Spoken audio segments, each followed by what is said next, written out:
갈라디아인들에게 보낸 편지 1장. 사도인 바울로가 이 편지를 씁니다. 나는 사도직을 사람에게서나 사람을 통해서 받은 것이 아니라 예수 그리스도와 그분을 죽은 자들 가운데서 다시 살리신 하나님 아버지께로부터 받았습니다. 나는 나와 같이 있는 모든 형제들과 함께 갈라디아의 여러 교회에 문안드리며 우리 아버지 하나님과 주 예수 그리스도의 은총과 평화가 여러분에게 내리시기를 빕니다.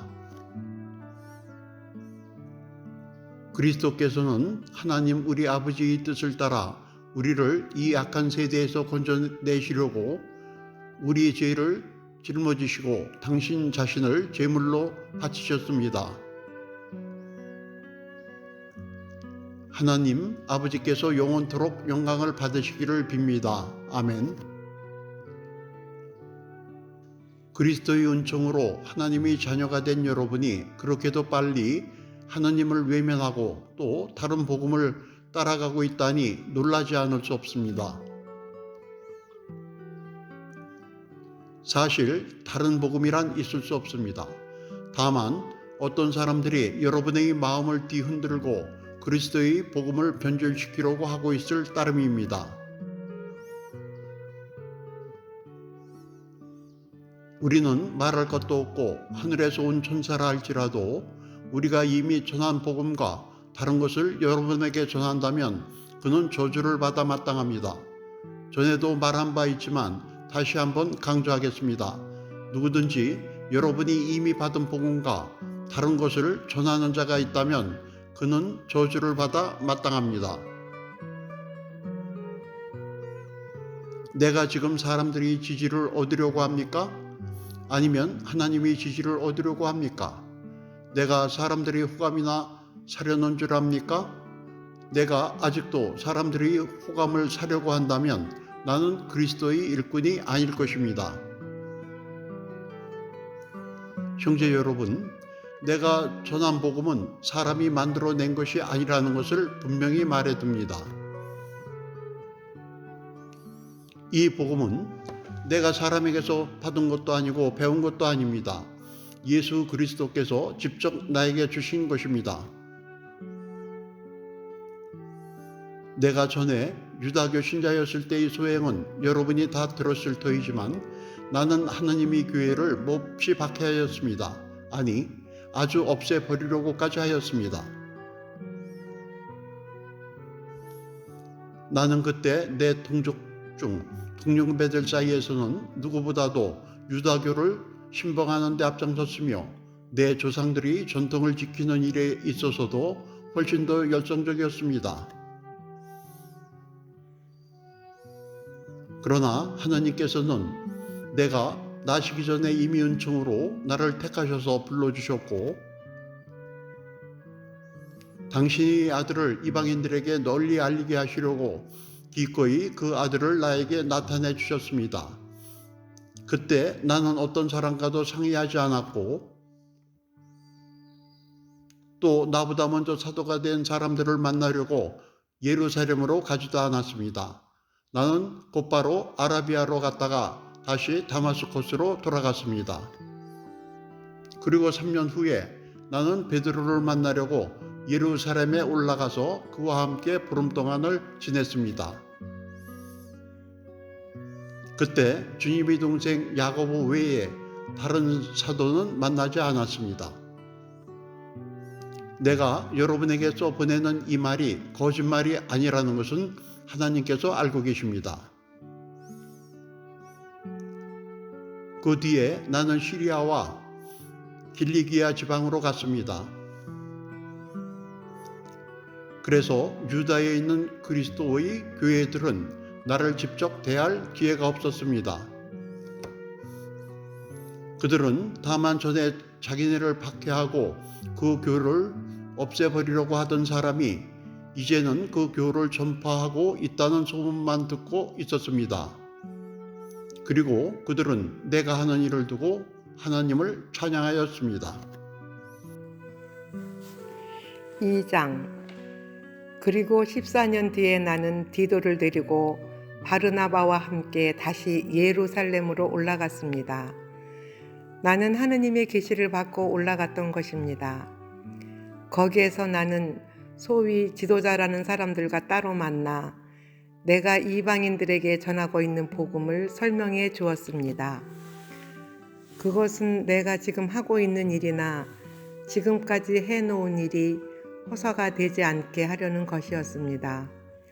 나와 동행했던 디도는 그리스 사람이었는데도 그들은 할례를 강요하지 않았습니다. 그런데 가짜 신도들이 우리를 노예로 만들려고 몰래 들어와서 그리스도 예수를 믿는 우리가 누리는 자유를 엿보고 있었으므로 실상 디도가 할례를 강요당할 위험이 없었던 것은 아닙니다.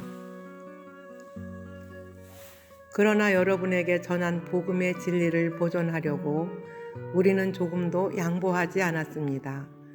하느님께서는 사람을 겉모양으로 보지 않으시므로 소위 지도자라는 사람들이 과거에 어떤 사람이었든 간에 나에게는 아무 상관도 없지만 그들도 나에게 어떤 새로운 제안을 한 일은 없습니다. 도리어 그들은 마치 베드로가 할례 받은 사람들에게 복음을 전하는 일을 위임받았듯이 내가 할례 받지 않은 사람들에게 복음을 전하는 일을 위임받았다는 사실을 인정하기에 이르렀습니다. 곧 하느님께서 할례 받은 사람들을 위한 사도직을 베드로에게 주신 것 같이 이방인들을 위한 사도직을 나에게 주셨다는 사실을 인정한 것입니다. 그뿐만 아니라 기둥과 같은 존재로 여겨지던 야고보와 게파와 요한도 하느님께서 나에게 주신 이 은총을 인정하고 나와 바르나바에게 오른손을 내밀어 친교의 악수를 청하였습니다. 그리하여 우리는 이방인들에게 전도하고 있는 그들을 할례 받은 사람들에게 전도하기로 합의하였습니다. 한 가지 그들이 우리에게 요구한 것은 가난한 사람들을 기억해 달라는 것이었는데 그것은 바로 내가 전부터 열심히 해오던 일이었습니다. 그러나 게파가 안티오키아에 왔을 때 책망받을 일을 했기 때문에 나는 그에게 면박을 주었습니다. 그의 책망받을 일이란 이런 것이었습니다. 게파가 이방인 교우들과 한자리에서 음식을 먹고 있었는데 야고보가 보낸 사람들이 들어오자 그는 할례를 주장하는 그 사람들이 두려워서 슬그머니 그 자리에서 물러나갔습니다. 나머지 유다인들도 안 먹은 채 하며 게파와 함께 물러나갔고 심지어 바르나바까지도 그들과 함께 휩쓸려서 가식적인 행동을 하였습니다. 그러나 우리는 사람이 하느님과의 올바른 관계에 놓이는 길이 율법을 지키는 데 있지 않고 예수 그리스도를 믿는 데 있다는 것을 알고 있습니다. 그래서 우리는 율법을 지킴으로써가 아니라 그리스도를 믿음으로써 하느님과의 올바른 관계를 가지려고 그리스도 예수를 믿는 것입니다. 율법을 지키는 것으로는 누구를 막론하고 하느님과의 올바른 관계를 가질 수 없기 때문입니다. 그러나 만일 그리스도를 믿음으로써 하느님과의 올바른 관계를 가지려고 노력하는 우리 자신이 죄인으로 드러난다면 그리스도가 죄를 조장하신 분이란 말입니까? 절대로 그럴 수 없습니다. 만일 내가 전에 허례버린 것을 다시 세운다면 나는 스스로 법을 어긴 사람이 될 것입니다. 나는 이미 율법의 손에 죽어서 율법의 지배에서 벗어나 하느님을 위하여 살게 되었습니다. 나는 그리스도와 함께 십자가에 달려 죽었습니다. 이제는 내가 사는 것이 아니라 그리스도가 내 안에서 사시는 것입니다. 지금 내가 살고 있는 것은 나를 사랑하시고 또 나를 위해서 당신의 몸을 내어주신 하느님의 아들을 믿는 믿음으로 사는 것입니다. 나는 하느님의 은총을 헛되게 하지는 않습니다. 만일 사람이 율법을 통해서 하느님과 올바른 관계를 맺을 수 있다면 그리스도의 죽음은 헛일이 될 것입니다. 3장 갈라디아 사람들이여 왜 그렇게 어리석습니까? 십자가에 달리신 예수 그리스도의 모습이 여러분의 눈앞에 생생하게 나타나 있는데 누가 여러분을 미혹시켰단 말입니까? 한 가지만 물어보겠습니다. 여러분은 율법을 지켜서 성령을 받았습니까? 복음을 듣고 믿어서 성령을 받았습니까? 여러분은 그렇게도 어리석은 사람들입니까? 성령의 힘으로 시작한 일을 지금 와서 인간의 힘으로 마치려 드는 것입니까? 여러분이 겪은 그 모든 경험이 다 헛일이었단 말입니까? 설마 그렇지는 않을 것입니다. 하나님께서 여러분에게 성령을 주시고 여러분 가운데서 기적을 행하신 것이 여러분이 율법을 지켰기 때문입니까? 그렇지 않으면 복음을 듣고 믿었기 때문입니까? 성서에도 기록되어 있듯이 아브라함은 하나님을 믿었고 하나님께서는 그의 믿음을 보시고 그를 올바른 사람으로 인정해 주셨습니다. 그러므로 여러분은 믿음으로 사는 사람만이 아브라함의 참 자손이 된다는 것을 알아야 합니다. 하나님께서는 이방인들도 믿기만 하면 당신과의 올바른 관계를 가지게 해 주시리라는 것을 성서는 미리 내다보았습니다. 그래서 성서는 아브라함에게 너로 말미암아 만 백성의 복을 받으리라는 복음을 미리 전해 주었던 것입니다. 그러므로 믿음으로 사는 사람들은 믿음의 사람 아브라함과 함께 복을 누리는 것입니다. 성서에 율법서에 기록된 모든 것을 꾸준히 지키지 않는 사람은 저주를 받을 것이다 라고 기록되어 있듯이 율법을 지키는 것에 의존하는 사람은 언제나 저주의 위협을 받고 있습니다. 그러니 율법을 통해서는 아무도 하느님과 올바른 관계를 맺을 수 없다는 것이 분명합니다. 성서에도 믿음을 통해서 하나님과의 올바른 관계를 가진 사람은 살 것이다 라는 말씀이 있습니다. 율법은 믿음의 기초를 둔 것이 아닙니다. 율법은 다만 율법을 지키는 자는 그것을 지킴으로 산다고 말합니다. 나무에 달린 자는 누구나 저주받을 자라고 성서에 기록되어 있듯이 그리스도께서는 우리를 위하여 십자가에 달려 저주받은 자가 되셔서 우리를 율법의 저주에서 구원해 내셨습니다. 그리하여 하나님께서 아브라함에게 약속해 주신 복이 그리스도 예수를 믿는 이방인들에게까지 미치게 되었고 우리는 믿음으로 약속된 성령을 받게 되었습니다. 형제 여러분, 세상의 관례를 들어서 말해봅시다. 사람들이 맺은 계약도 한번 맺은 다음에는 아무도 그것을 무효로 만들거나 무엇을 덧붙이거나 할 수 없는 것입니다. 하나님께서는 아브라함과 그 후손에게 약속하실 때에 많은 사람을 가리키는 후손들에게라는 말 대신 한 사람만을 가리키는 내 후손에게라는 말을 쓰셨습니다. 한 사람은 그리스도를 가리킵니다. 내가 말하려는 것은 이것입니다. 하나님께서 미리 맺어주신 계약이 430년 후에 율법이 생겨난다고 해서 소멸되거나 그 약속이 무효가 될 수는 없다는 것입니다. 만일 법을 근거로 해서 상속을 받는 것이라면 그것은 벌써 약속된 것을 받는 것이 아닙니다. 그러나 하느님께서는 약속에 따라 아브라함에게 상속의 선물을 주신 것입니다. 그러면 율법은 무엇 때문에 있게 되었습니까?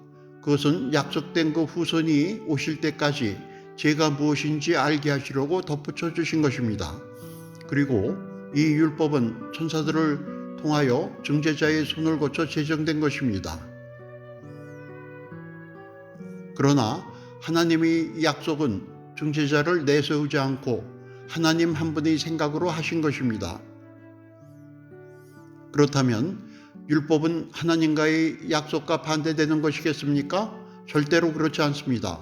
만일 사람에게 주어진 율법이 사람을 살릴 수 있는 것이었다면 사람은 율법에 의해서 하나님과 올바른 관계를 맺을 수 있었을 것입니다. 그러나 성서는 온 세상이 죄에 갇혀 있다고 말합니다. 따라서 예수 그리스도를 믿는 사람들만이 그 믿음으로 약속된 그 선물을 받을 수 있게 되었습니다. 믿음의 시대가 오기 전에는 우리가 율법의 감시를 받았으며 믿음이 나타날 때까지 갇혀 있었습니다. 율법은 그리스도께서 오실 때까지 우리의 후견인 구실을 하였습니다. 그러나 그리스도께서 오신 뒤에는 우리가 믿음을 통하여 하나님과 올바른 관계를 맺게 되었습니다. 이렇게 믿음의 때가 이미 왔으니 우리에게는 이제 후견이 필요하지 않습니다. 여러분은 모든 믿음으로 그리스도 예수와 함께 삶으로써 하나님의 자녀가 되었습니다. 세례를 받아서 그리스도 안에 들어간 여러분은 모두 그리스도를 옷 입듯이 입었습니다. 유다인이나 그리스인이나 종이나 자유인이나 남자나 여자나 아무런 차별이 없습니다. 그리스도 예수 안에서 여러분은 모두 한 몸을 이루었기 때문입니다. 여러분이 그리스도에게 속했다면 여러분은 아브라함의 자손이며 따라서 약속에 의한 상속자들입니다. 4장. 내가 말하려는 것은 이것입니다. 상속자는 모든 재산의 주인이지만 그가 어릴 때는 종이나 조금 더 다를 것이 없습니다. 그래서 자기 아버지가 정해둔 때가 올 때까지 보호자와 관리자의 지시를 받습니다. 이와 같이 우리도 어렸을 때에는 자연 숭배에 얽매여 종노릇을 하고 있었습니다. 그러나 때가 찼을 때 하느님께서 당신의 아들을 보내시어 여자의 몸에서 나게 하시고 율법의 지배를 받게 하시어 율법의 지배를 받고 사는 사람을 구원해 내시고 또 우리에게 당신의 자녀가 되는 자격을 얻게 하셨습니다. 이제 여러분은 하나님의 자녀가 되었으므로 하느님께서는 여러분의 마음속에 당신의 아들의 성령을 보내주셨습니다. 그래서 여러분은 하느님을 아빠, 아버지라고 부를 수 있게 되었습니다. 그러므로 여러분은 이제 종이 아니라 자녀입니다.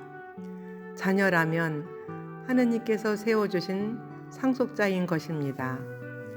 여러분이 하느님을 모르고 있을 때에는 본래 하느님이 아닌 신들의 종 노릇을 하였습니다. 그러나 이제는 여러분이 하느님을 알고 있을 뿐만 아니라 하느님께서 여러분을 알고 계신데 왜 또다시 그 무력하고 천한 자연숭배로 되돌아가서 그것들의 종 노릇을 하려고 합니까?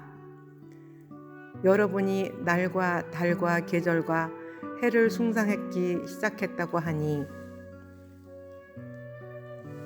여러분을 위한 내 수고가 허사로 돌아가지 않았나 염려됩니다. 형제 여러분, 내가 여러분과 같은 사람이 되었으니 여러분도 나와 같은 사람이 되기를 바랍니다.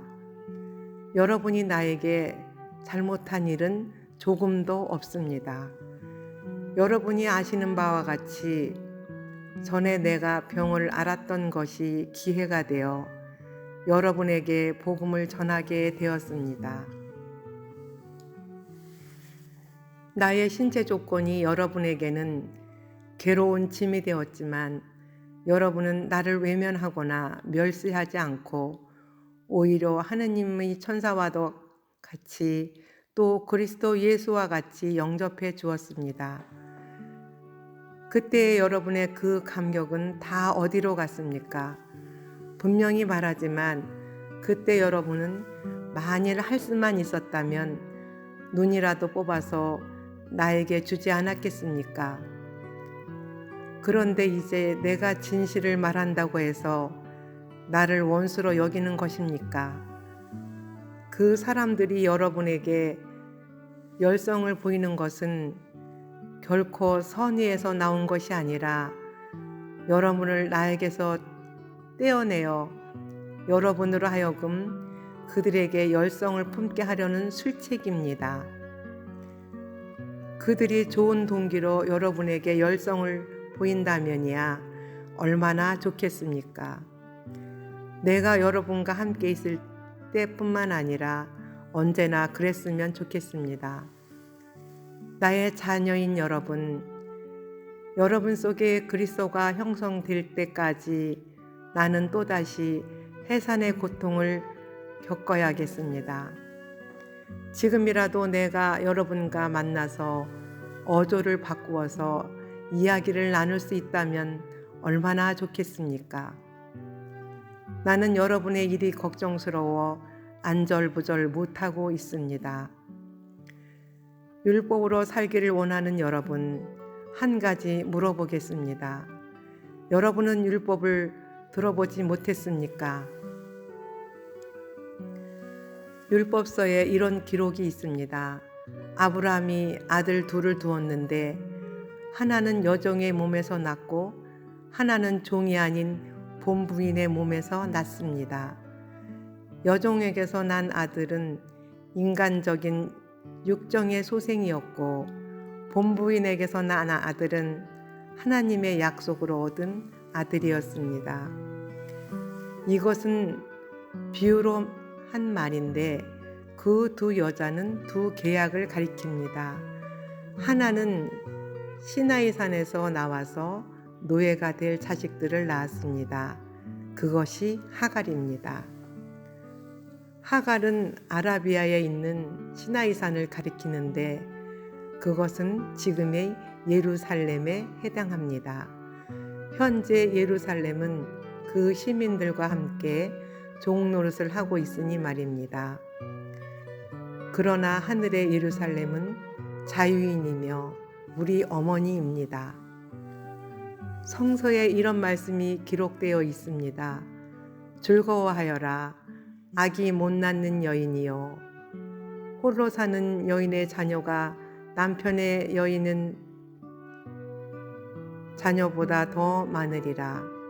형제 여러분, 여러분은 이삭과 같은 약속의 자녀들입니다.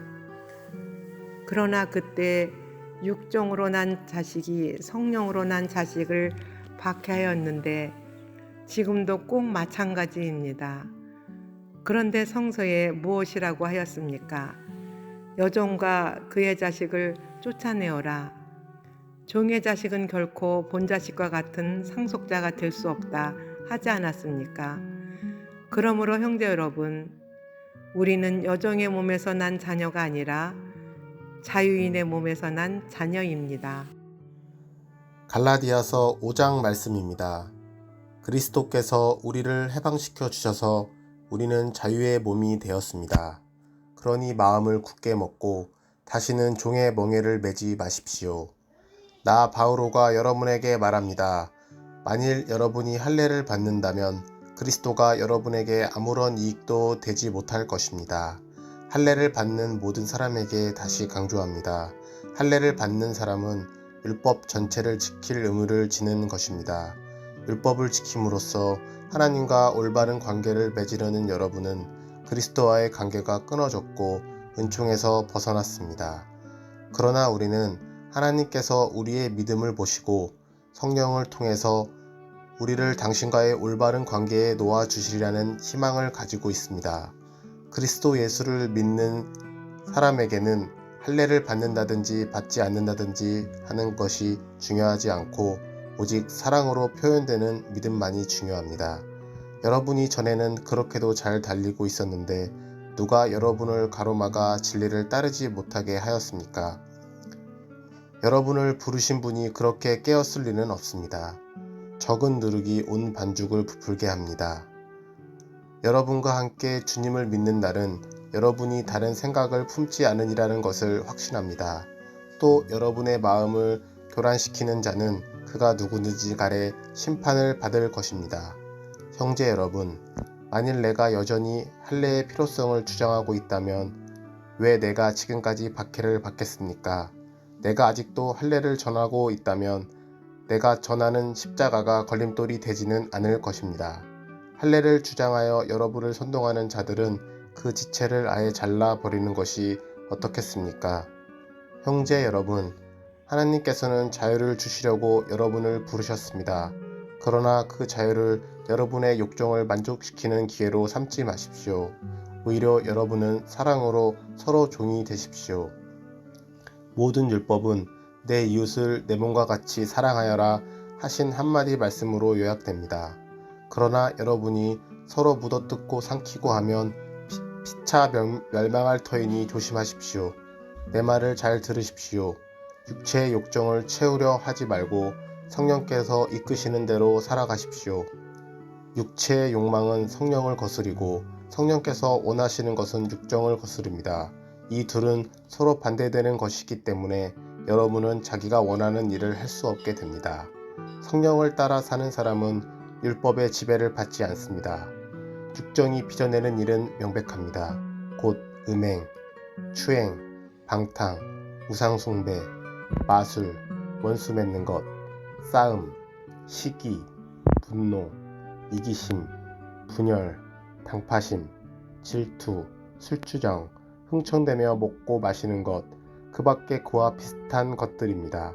내가 전에도 경고한 바 있지만 지금 또다시 경고합니다. 이런 짓을 일삼는 자들은 결코 하나님 나라를 차지하지 못할 것입니다. 22절입니다. 성령께서 맺어주시는 열매는 사랑, 기쁨, 평화, 인내, 친절, 선행, 진실, 온유, 그리고 절제입니다. 이것을 금하는 법은 없습니다. 그리스도 예수에게 속한 사람들은 육체를 그 정욕과 욕망과 함께 십자가에 못 박은 사람들입니다. 성령께서 우리에게 생명을 주셨으니 우리는 성령의 지도를 따라서 살아가야 합니다.